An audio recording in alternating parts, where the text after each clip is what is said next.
नमस्कार, कसे बरे ना? बरेच असतील, मला माहिती आहे तुम्ही चांगलेच असता. हे बघा, हे आहे दुडीचे फुलं. याला म्हणतात दुडीची फुलं. याला मी बाजारातून विकत आणले. याचा वेल असतो, त्या वेलावर हे असे गुच्छेचे गुच्छे लागतात, असं गुच्छाप्रमाणे लागतात. मी याला निवडले, ते याचे गुच्छे सुटून गेले. हे बघा, हे असे गुच्छेचे गुच्छे लागतात. मग हे भिल लोक, हे पावरी लोक हे फुलं तोडून आणतात आणि बाजारामध्ये वाट्यावर विकायला बसतात. असे वाटे मांडतात, मग वाट्यावर विकतात. जर वजनावर विकले ना तर हे फुलं एवढे मोठे मावतात, पावभर मध्ये मोठे खूपच मावतात, म्हणून ते यांना वाट्यावरच विकतात.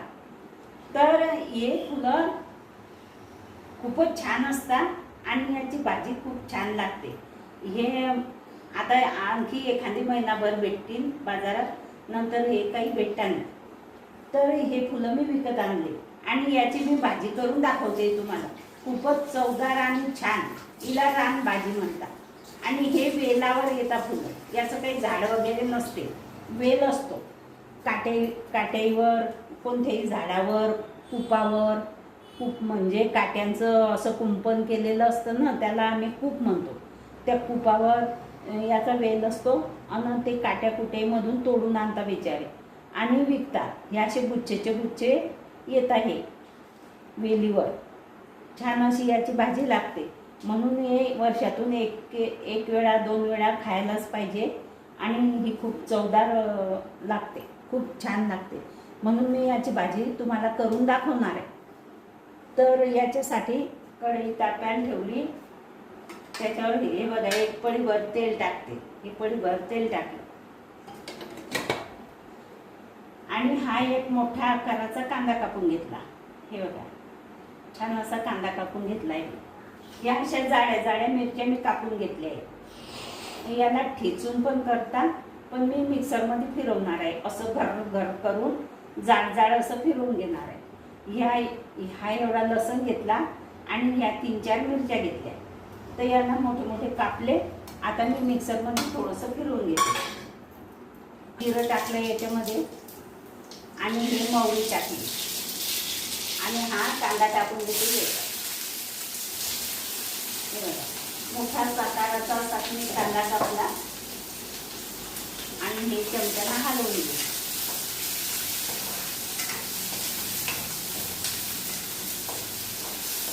अशी छान भाजी होते याची आणि अशी छान भाजी लागते. आता हे थोडंसं मिक्सरमधून घर असं फिरवून घेऊ आपण. हे बघा, हे जाड करून घेतलं मी.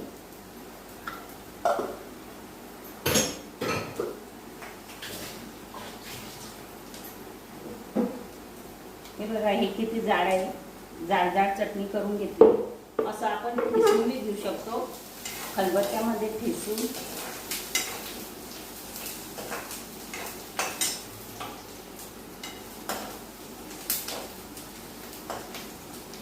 हा कांदा पण छान झालेला आहे. आता आपण हिच्यात हे टाकू.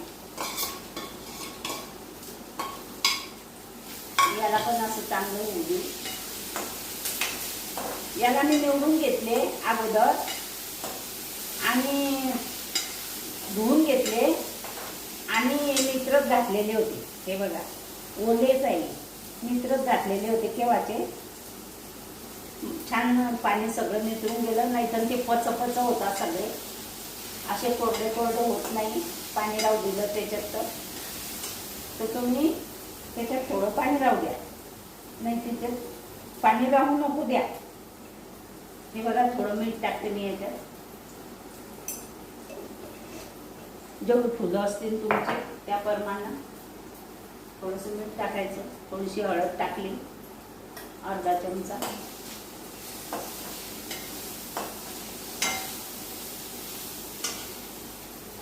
अगदी छान अशी सोपी आणि चांगली भाजी होते याची. बरोबर छान लागते. तुमच्याकडे येत असतील हे फुलं तर तुम्ही नक्की करून पहा आणि खाऊन पहा.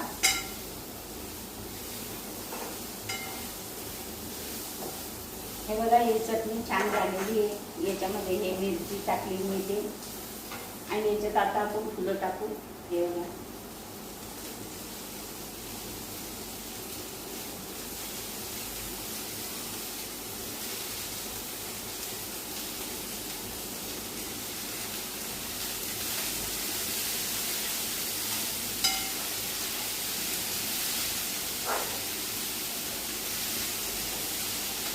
याच्यात जर पाणी राहिलं ना तर हे पचपच होईल.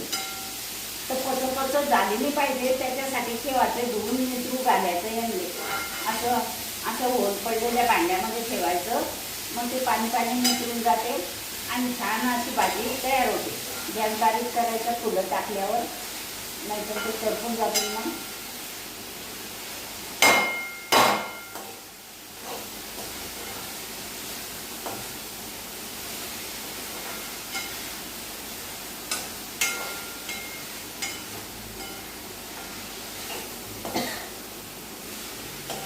रानभाजी म्हणतात याला. जे शेतामध्ये कामं करताना त्यांना पण मिळत आहे. कधी शोधलं ना थोडा वेळ तर मिळत आहे. फुलं कुठेही असतात. पण याची भाजी म्हणजे भाजी असते, उत्तम व्यवस्थित. हे बघा, आपली भाजी आता तयार झालेली. थोडासा आपण गॅस कमी करू. याच्यामध्ये काही पाण्याचा असर असेल तर ते कोरडी होऊन जाईल.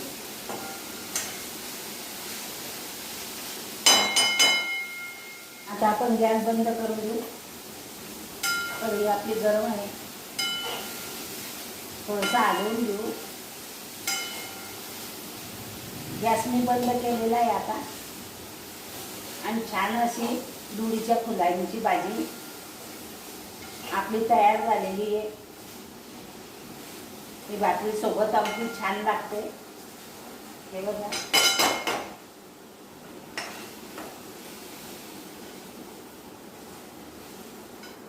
गरमागरम.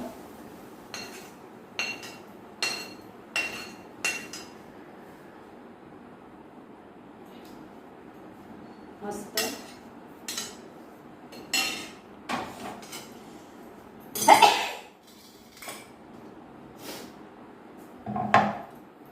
ही दुडीच्या फुलांची भाजी मी तुम्हाला करून दाखवलेली आहे. ही एवढेच फुलं 50 रुपयाचे 2 वाटे आणले मी. एवढे एवढे एवढे आणि एवढे. आणि हे खूप नाजूक असतात. हे जर एवढे फुलं घेतले तर एवढीच भाजी होती. तर हे एकाच जणाची भाजी झालेली आहे. पण ही खूप चवदार आहे. अशी भाजी तुम्ही पण बनवा, तुम्ही पण खा. माझी ही भाजी मी बनवलेली तुम्हाला आवडली असेल, लाईक करा, शेअर करा, सबस्क्राईब करा, घंटीचं बटन दाबा बरं का. ही खूप छान आहे आणि चांगली.